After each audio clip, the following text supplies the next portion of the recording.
Hi everybody. I'm home. Today's day 2 of being home. It's really good to be home.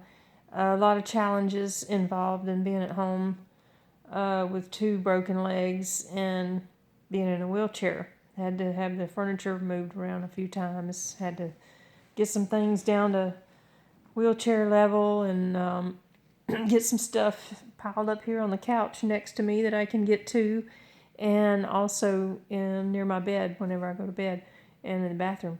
I've been on Facebook quite a bit today, and I figured out a topic for today's vlog. Medical treatment and things that they try to push on you when you are in the hospital under medical care. For me, it was in the hospital 4 days, then in rehab for 2 weeks. Numerous times they tried to give me medications that they had no real reason for giving me. I questioned every single medication they brought me. I questioned what it was, what the dose was, why they were giving it to me, why they felt that I needed it, and I ended up refusing almost everything that they brought to me. They tried to give me aspirin. They said that I had a risk of blood clots. I told them I didn't want aspirin because aspirin gave me horrible ringing in my ears and some other things. And so they finally came to me and said, okay, you have a risk of blood clots because you had surgery to your lower legs. Would you be amenable to take a baby aspirin? And I said, sure. I said, why didn't you offer me that to begin with? Anyway, the next thing was iron.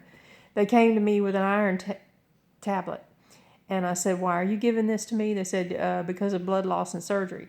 I said, well, did I have a lot of blood loss in surgery? And well, they didn't know.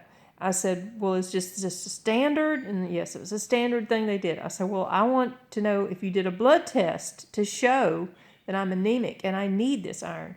Well, no, we didn't. I was like, well, then I'm going to refuse it. Same thing with several other medications that they try to give me a stool softener. I told them I'm vegan. I eat plenty of fiber. I don't need a stool softener. And they tried to give me gabapentin, which is a nerve pill for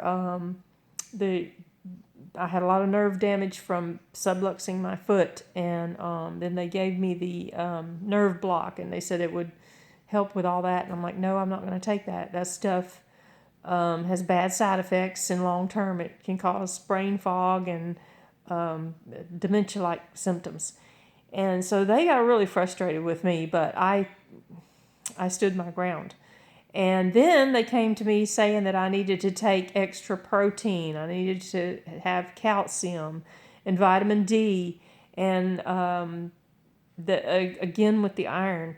And I told them, I said, well, if you can show me proof that I need this stuff, that there's written documentation proof that I need it, I'm willing to take it. They didn't have any proof. And the doctor actually came to me later. This was a dietitian that was telling me all this. Doctor came to me later and said, we did labs on you and your iron is fine. You don't need anything. You eat vegan, you eat very good food. You're not a junk food vegan. So you don't need any of this stuff. And so I had to be diligent throughout this whole 4 days in the hospital, 2 weeks in rehab about this. Every single day, all day long almost. And also in rehab, the food that they have in those places is horrible. I mean, for someone that's recovering, you would think they wouldn't be wanting to give you chili or hot dogs or some shit like that. But, a lot of the meals consisted of that kind of crap. I actually had to have someone go grocery shopping for me and bring food in for me. And I even ordered out some vegan meals for myself because I couldn't eat half of the crap that they brought me. And even the vegetables that they cooked were either drowning in butter or some unknown stuff. They'd bring me something and say it was okay, but then it'd have cheese all over it. Or they would bring me something and it'd be smothered in butter. So anyway, that is what I decided to talk about today because today it's really been on my mind. That and many other things relating to health care. My cousin said he went to the doctor for some sinus stomach bug thing going around, and the doctor gave him antibiotics.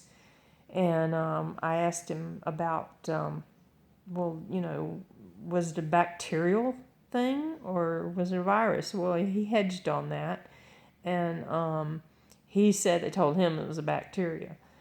I'm kind of thinking that it was a virus, but what's the point in trying to argue that point with someone who's always right?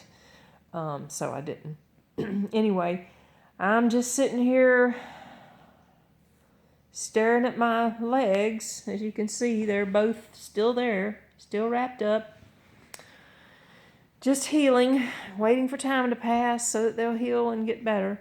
It's been a real eye-opener, noticing things that you can get to, things you can't get to. I'm 5'9", so I'm used to being able to reach anything anywhere, and being eye level with the countertop is kind of weird. I got a friend coming in a little bit, bringing some Mexican food. We're gonna have some lunch together, or mid-afternoon lunch, and visit with her. And other than that, I really have nothing else to talk about today. Things are going pretty good, and I feel like I'm doing really well considering I can't walk, and I'm pretty much bound to the house. I'm getting on a ramp tomorrow so that I can get out my back door and hang out with my rabbit out there. Anyway, see ya later.